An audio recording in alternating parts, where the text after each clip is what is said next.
مفيش اجمل ان انت بعد ما تصب السقف وتيجي تبص عليه ما تلاقيش السقف فيه اي شروخ خالص، حتى لو شروخ صغيرة.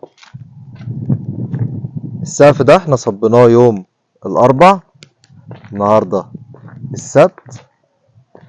لو بصيتوا كده عليه هتلاقوا بسم الله ما شاء الله السقف مفيهوش اي شروخ نهائيا في كل اجزاء السقف. ربنا يبارك لصاحب البيت، وربنا يبارك في العمال والصناعية والمقاول اللي كانوا شغالين هنا.